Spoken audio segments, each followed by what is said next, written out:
Hopefully all the description isn't too much. I don't know if it's going to cut some of it off or not, but I mean, this is the heart of it, is right in the beginning as we read covering sin, but all kinds of sin is attached to this cover, and that's what we need to start learning, because to not learn and start doing these righteous things, which is keeping the spiritual law, is sin, because breaking it is sin. But so that's why the cover is so huge, because the cover is attached to all sin. If someone's cover starts slipping off, it causes an immense, is that the right word, amount of wrath, because so much sin all its life been covering. It's the very protection and cover to hide from our Father, instead of covering actual sin with sacrifice and forgiveness by the Father's covering. Man's self-righteousness covers his sin, which makes it look like something like the real thing. Two people covered, two virgins, one foolish and one true. One has oil, his spirit, and one does not. But that's their job, to look like the real thing, because of the spiritual judgment the Creator is ever present, sending out. It forces people to do exactly what we read, the same exact sins, different things, but the same spiritual wickedness and sin in high places in the heart. They can't do any differently. They dig ditches, and the Father makes them fall in the pit.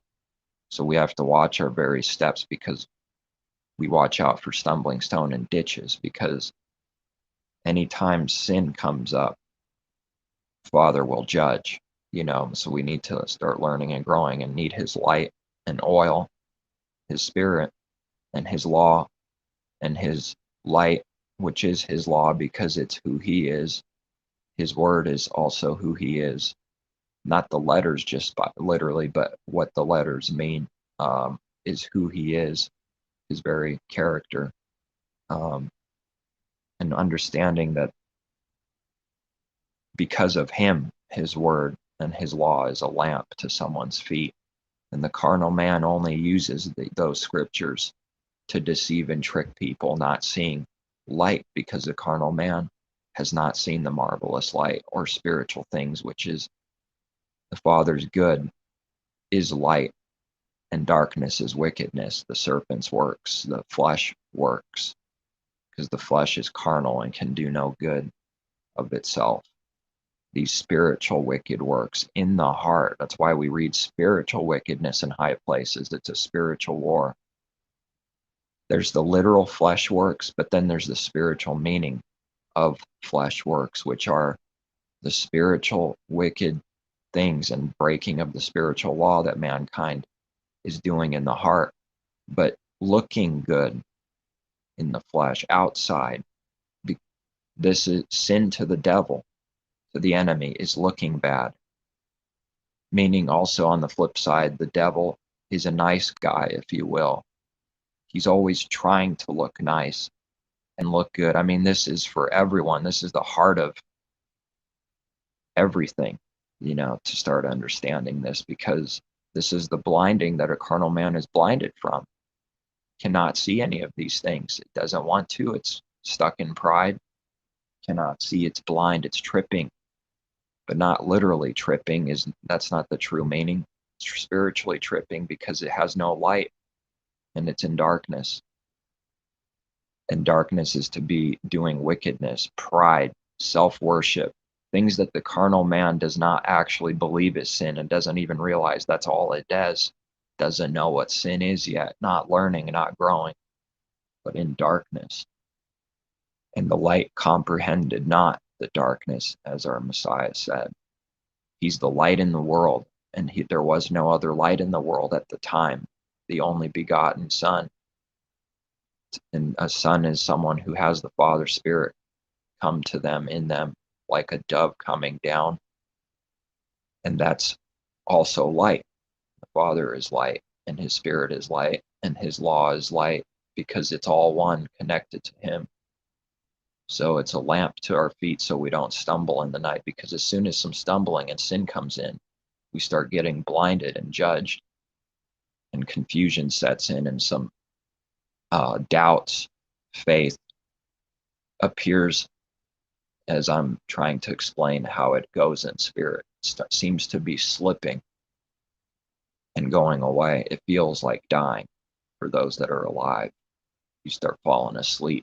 It's not good. So stay awake and watch and pray, because very quickly sin could befall anyone. And how easy it is sort of disturbing. So we have to rely on the Creator all the time. He cannot be mocked in that. Someone that doesn't care and is not watching and praying and guarding the house and post, they're smoked spiritually. They're already fallen. It's already over. And this doesn't mean, because the righteous do fall, but as a teaching, as soon as someone like stops watching and praying, we're going to fall spiritually and start getting blinded. So it's for us to learn these things, and maybe some, as I have, sort of experiencing that already, like a falling asleep, and it's no good. It feels like you're dying or dead, looking back on it now. And the disciples fall asleep. We read about it. And, there's nothing we can do ultimately, not teaching to sin, but the righteous do fall 7 times, but they get back up. So we know that's true for whoever is righteous, which is the Father's righteousness. We need to get back up. So the carnal man doesn't pray for things from the heart and seek the Creator, because it doesn't even believe it's fallen at any point in its heart. So it won't pray to be lifted up or expose this sin or that sin. That's part of him judging and chastising and showing us when we do something wrong, so we could be corrected. Because without the repentance and correcting, it's a continued fall. Stays falling and falling, and so they're not understanding these things, carnal people, because these are spiritual things, and his word is spirit, and there's a way to live it, and every word is true. Just a matter of the Father teaching and showing us. I got I dug up a Bible that brings back some memories here from the church world, a little bit of proof, not that it's needed, but it just, it brought up some memories, but I think I got to get rid of it because it's got my name on it and I don't like it. But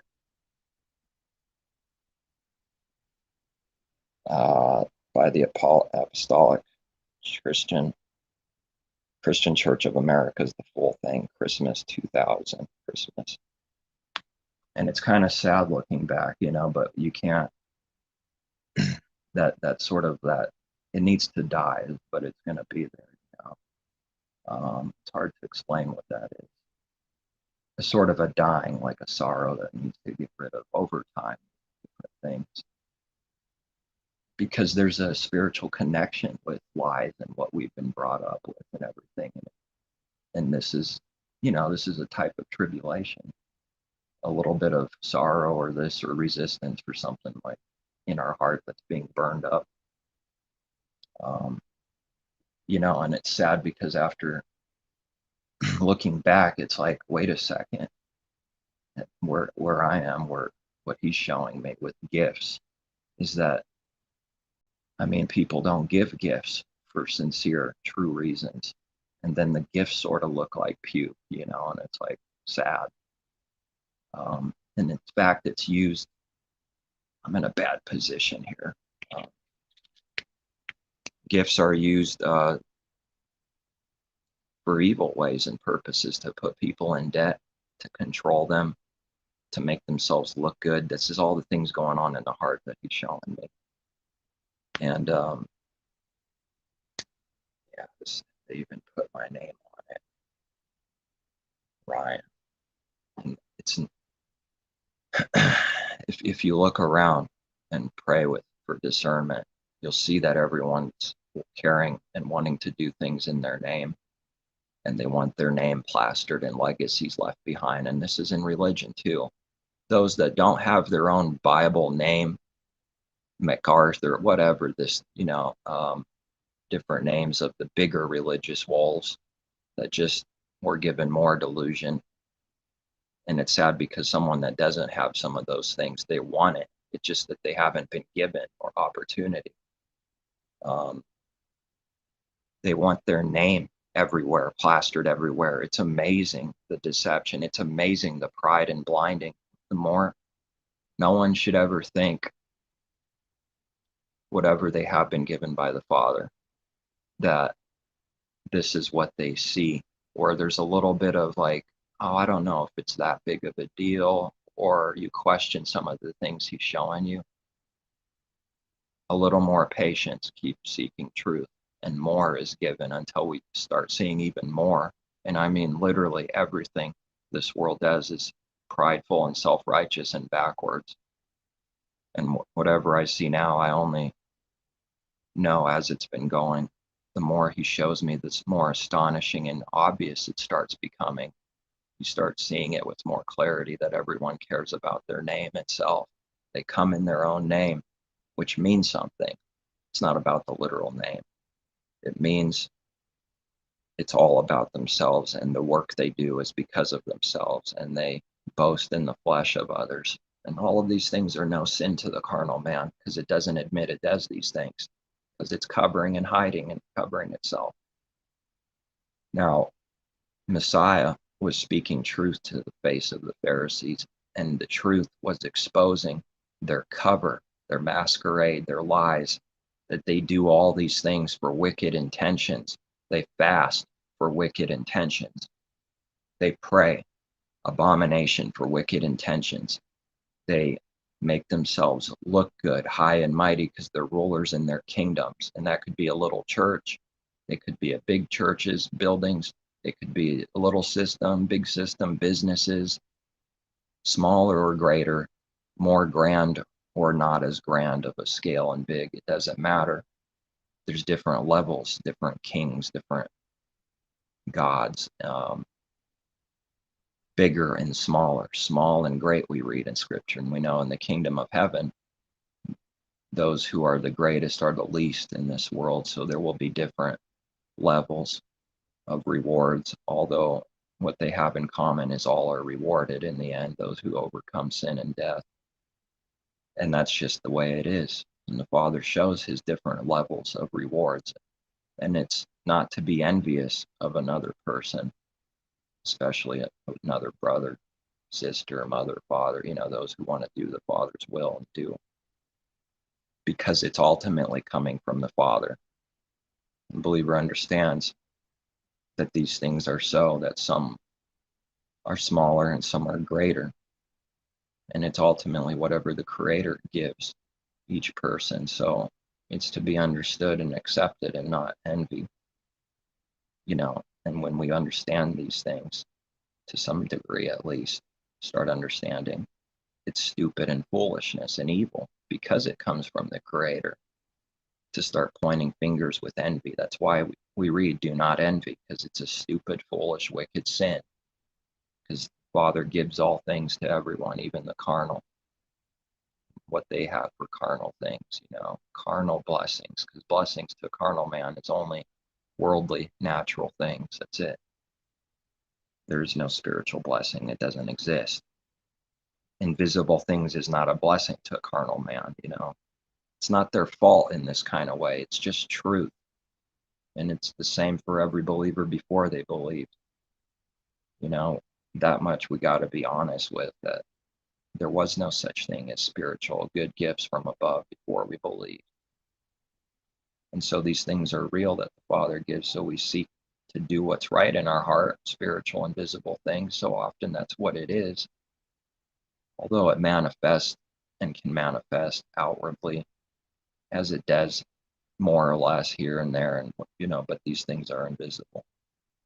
Envy is within, invisible, It's something, you look at the person and you see a guy sitting on a bench. And this is how sin works. We're all sin because his law is spiritual. And the guy could be in full-blown utter sin with murderous heart and envy sitting on that bench. But because he banks on his cover naturally already from youth being taught, the guy on the bench full of envy, he's already counting that he's not doing anything. It doesn't look like it, But for those that are starting to see, he gives us to start seeing this sin and envy and things like this. But the person doing it doesn't think anybody can see. That's their goal and hope anyways, just naturally it doesn't exist, And so trying to explain what happens when real sin is spotted in anyone. And of course it's for our believers too. They have to go through this thing that we're going to resist sometimes and be in unbelief. And then the Father catches us doing these things, like the very things we start learning. Well, that's part of repenting, You keep on repenting over and over again for new things he shows you what to do and get better at it. He gives us to get better at it. But when someone's exposed that doesn't know him, and like he's shown me so often, you don't even have to say anything, because light doesn't need to even talk. It just does what it does. And it's hard to put these things in spirit into words, because you see something, but it's not, in this case, saying nothing. It's not physical or natural so often. And so Messiah, just being who he is with the Father in him, creates an enormous amount of hatred without even having to try. Of course, we shouldn't try ever. That's evil. But saying it like that because it's true, don't even have to try. So often they come his way and they want to attack and chase him. I mean, if we could remember all the words in all the 4 gospel accounts of how many times this happens, and I know some of them are the same specific thing, like in the words slightly different, but still, we should know that what we do read happened way more than what we read, because life is big, complicated, and in 1 year so much could happen. So the Father preserves it the perfect way he needs to, where everything is in there, but it's not about how many times something happens. So, and we even have words just for that. If every little thing was preserved, what is it in John? Somewhere, first, I don't know exactly, but it would be a massive book. It would be huge, So just, I think it's good to understand that. But you start finding out numbers and is not important, or how often, or how big the troops are, It's the power of the Creator and his protection, not doubting. So they will come and attack spiritually, is most often how it will be done, because it's a little difficult to do what you want to do. Especially right now in this world, it's like seems more difficult to put someone on a stake and burn them alive, which is very wicked and cruel. And with evil heart and intentions, when these things have been done. So it's like the light, something about his judgment is like the light, it seems to be forcing darkness into more darkness. And this is something he's showing me that's, once again, kind of difficult to put in words, where at the end, because of this, it's the worst that it's ever been, because the masquerade is the best it's ever been, which means the lie is the greatest it's ever been. And that has nothing to do with meaning the world was like, the world and God of this world was like good or something long ago. It's just that seeing these spiritual things, it's worse. But in the carnal eyes, it's getting better, and what it believes in the heart sort of looks better. But I think and believe at the end, though, whatever the end holds, that some of this image is going to be released, some of the restraint. It seems like we're maybe in the middle of the restraint sort of, where even the image is starting to be trashed for anyone that can see. Like even the church world, there's so many, denominations and churches.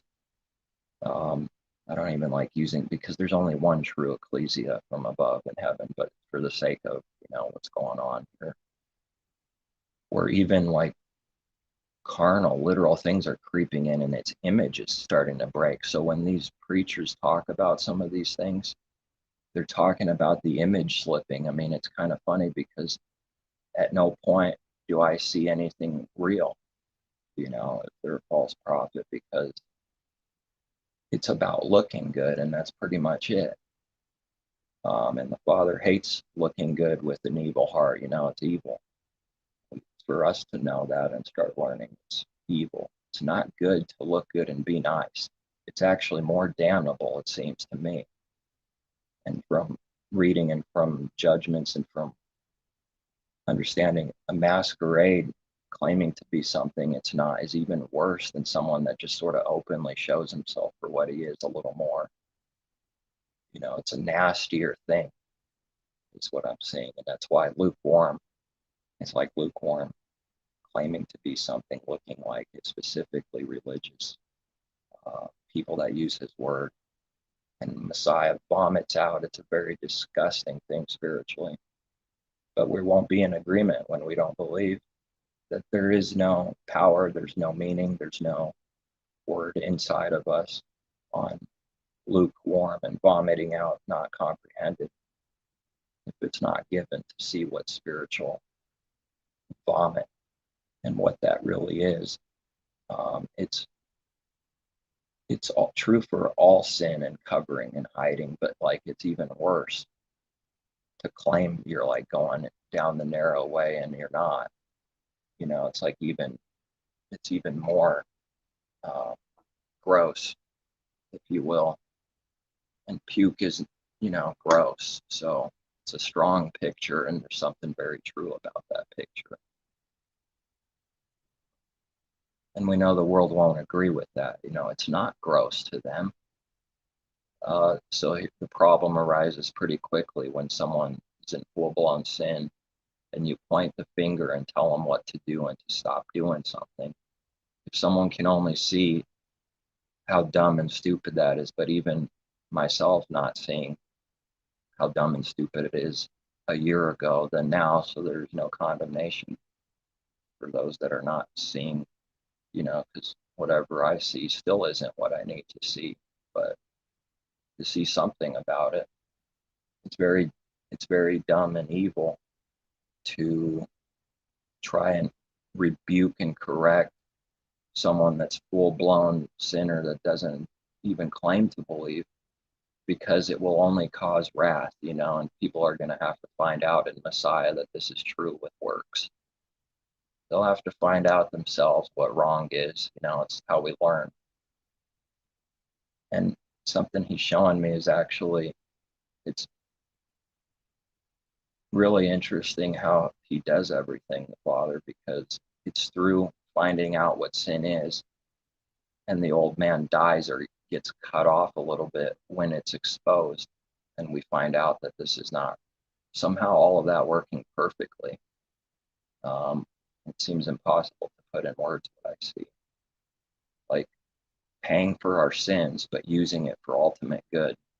But the other way is just constant death and being judged and being destroyed within, constantly. But the good narrow way is like being judged with chastising judgment wins, and it's through sin that you learn, find out what's no good and good over time, and then a little cutting off so that you don't do that the same exact way, and a little more cutting off when it's exposed. And I see that that's what he's doing. That is like his narrow way, his favor is everyone's dying and needs to die to sin, but this is the good way. This is the good way, where you could have life even though you die, like Messiah says. But of course, in religious movie or in religion, those words are said. It's hilarious because I can remember things when a religious scene comes up in like a movie, and it's really hilarious to me because the preacher man will quote something in the movie, and then like he stares and stops because it's like a literal contradiction because they don't understand, and they're like literally contradicting themselves with someone's death or whatever they quote. It's hilarious sometimes. That's like how bad sin is, not to laugh at the person like with a wicked heart like that, um, but they like even admit it through darkness. It's really weird and strange. I think people will pick up on that. The more they are given and understand, you start only seeing good through everything, which is a strange thing too. Like you're only seeing things just to learn and discern and pull out the good. And yet that's not what the intention of this or that was, but it don't matter. You start seeing only good everywhere. Not that the world is good. Um, so it's like if you see something, anything, it's like for a completely different reason before believing. Where with the perverted mind and darkened mind, carnal mind, everything is perverted. That's all it sees. So when it sees actual good and righteous works from above, it will literally see perversion. You know, it's something to be a little worried about because whatever someone knows or thinks they know, and they don't have the Father, they don't really know. And even for believers, whatever we even know we know, we still don't know what we need to know. And the more he shows, the more scary it is how backwards this world is. It's becoming more obvious that people love their name and what it represents. And that's why Onan dies, because he wants only to do something if it's from him and he owns it and it's in his name. I mean, it's crazy how often it's happening. And Messiah says he knows about this thing given by the Father. People come in their name, you come in their name, and they run to you. I don't have the perfect words here, but and Messiah comes in the Father's name, the very one those people claim to believe in the Creator, and they want to kill him. It's a pretty crazy blinding. But pride does that. Pride is sin, therefore it must also be stupid. And I'm finding out that everything that's sin is actually very dumb and stupid. We start seeing the stupidity of envy because everything is given by the Creator and it's sin to envy. It's going to be stupid also. And that not to envy anyone, not to envy another believer, not to envy your neighbor or anyone else either. It doesn't matter who it is. And this is going on in the heart. When they try to create these groups and stuff, they always fight, and the last guy standing like wins, and he becomes the leader and king, and the other guys try to go create it somewhere else. They're doing everything with evil intentions.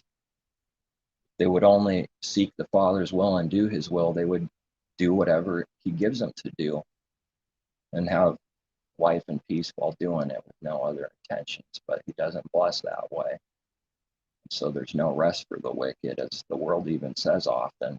But do they really comprehend and acknowledge and believe that's who and what they are? The spiritual meaning of no rest. Do they really believe that everything they're doing, no rest, is through that no rest doing all kinds of sin? Does it really believe that? No. So you see these words and bumper stickers and things people claim, and it's not true. Even the things they say that might be, true words or something or sound good, and maybe it is good, the words are right. And you find out that's not the person. It really becomes puke when you find that out. It's really gross when someone says something and they have nothing to do, in fact, the opposite.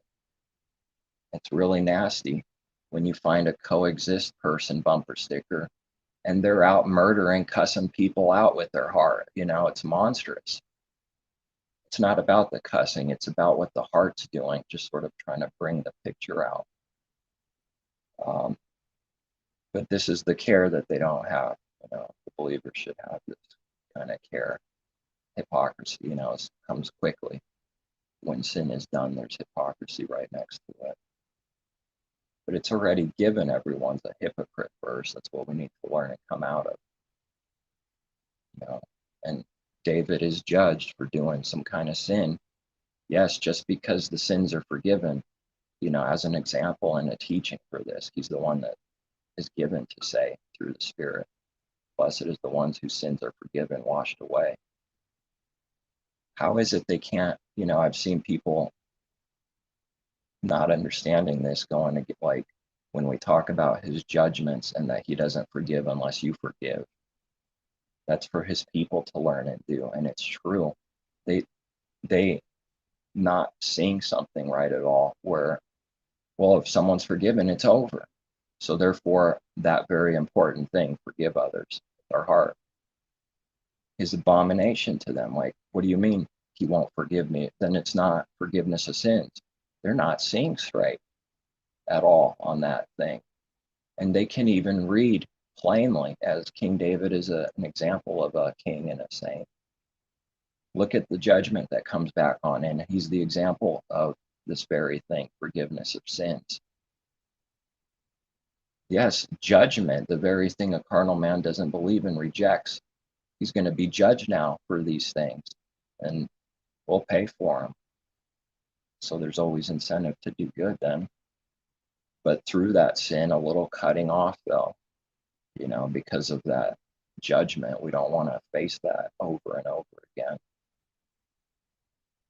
But there are some sins that are just too big for a believer to do. And if someone does, I would say, man, that's not a good sign, and it just depends on what we see in the situation. But, with intention to go out, seek, kill, and destroy someone, and it doesn't realize it did that, and that's what it did, and there's no repentance at all, that's not a good sign. Because a sheep doesn't go on a mission to go and destroy people. With that said, it doesn't mean that there's not sins, obviously, that someone will do, but it's, what's the proper word, like unintentional. This is his favor. The flesh is weak.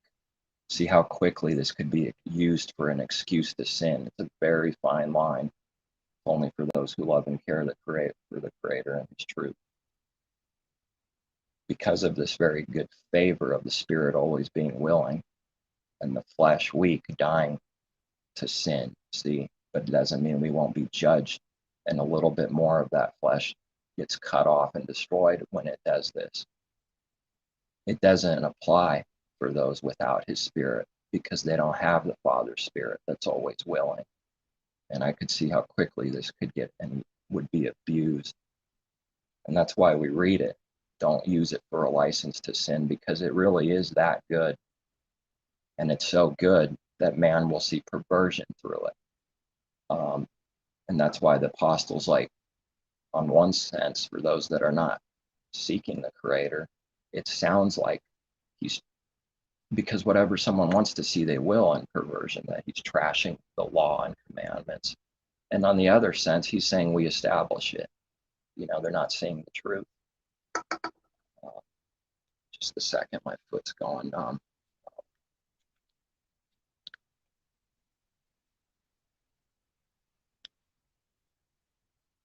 All right, I think that's a little better. They're not seeing the spiritual thing. And I didn't even know or understand this as now for quite a long time. So that's a little scary itself, because the Creator has proved that his people, they like walk in the Spirit without even really seeing what it really is and what they're doing. But you start seeing it more clearly later. And he proves, I believe, to every believer that they didn't do the works. How come they didn't know all these things right in the beginning? Is it a requirement to fully understand them in the beginning? Obviously not. But look how quick and easy it would be to be like, oh, no big deal, no understanding required, therefore no. That's not the truth. Just because that's true, it doesn't mean you go in full-blown perversion and you don't want to learn and grow and use like favor is a grace license to sin. The actual thing is, for those of us that care and can see this, is when we see that kind of abuse, it looks like it must not be under his favor. That's the discernment we need to see. Who is this person or that person, and are they trying to destroy people spiritually? The punishment for sin is severe, and that's what people they don't want to hear it in this world. It is this blind, but because it's foolishness to them, no one could be that blind and stupid. He's showing me how much sin is not accepted. We will be utter stupid blind fools, continually without him, with sin, because it's like the perfect opposite of truth, clarity, seeing, life. He just gives the exact opposite for those that are in deep sin continually, and they become delusional, and it's almost like a mercy too. It's interesting that understanding sort of came in not too long ago, where I started seeing some of this heavy punishment is almost mercy mixed in with there too. It's like the blinding itself is very bad, but it's also mixed with mercy. I don't know if someone can see that. I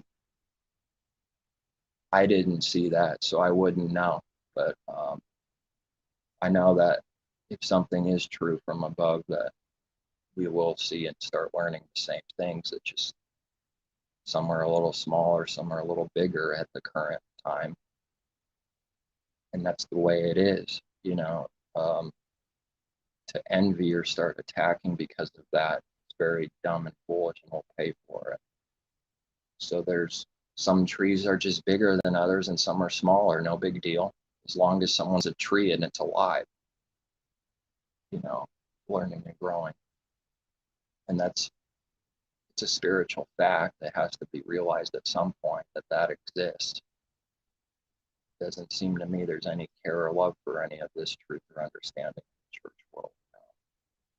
Not actually, because I've seen works in the heart that prove that they don't like actual learning in our heart, learning real things, evidence of learning. I've seen it attacked.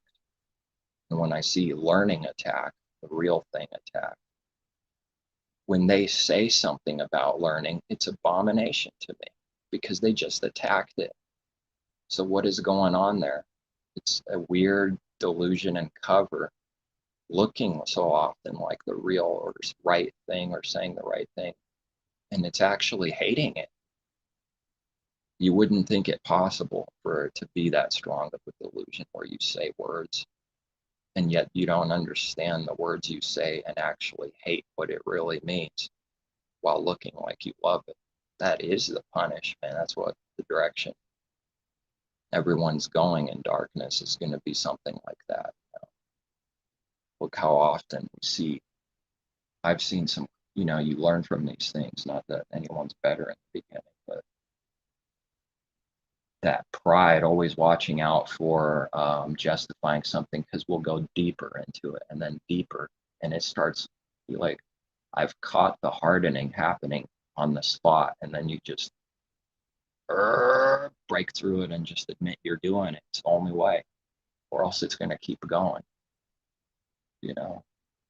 Obviously he's going to show his people in the middle of doing some kind of heart sin where it's going in that direction, and you see it, and it's good that it happened, in that he's showing you what it is now to understand it. How else will someone know what it is? He'll prove the judgment, He'll prove everything we read about and learn about for self, also, obviously, for self too. And I don't know if that registers with words, but anyone with spiritual eyes, it must be registered in heaven, bought for a price, sold under sin, bought for a price. That was an interesting thing to see, because everyone's sold under sin. Ultimately, he'll buy everyone back for that same sum of money sold, if you will, the picture there. He'll buy everyone back, but a few now, many later. And wherever there's no fear in someone's eyes for the Creator, oh, it's coming. And it would be better to fear every now and then here and there over the span of years than to be caught, man, and exposed all at once. I don't know what that, I can't truly know exactly what that would be, just that I'm seeing something fearful about it.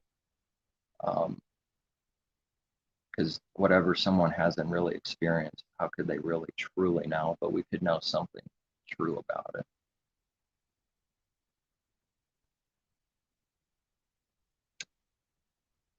Like the fear for the Creator might get confused with like anxiety. Well, that's what it's like, a proper fear, anxiety, for the right reasons. That's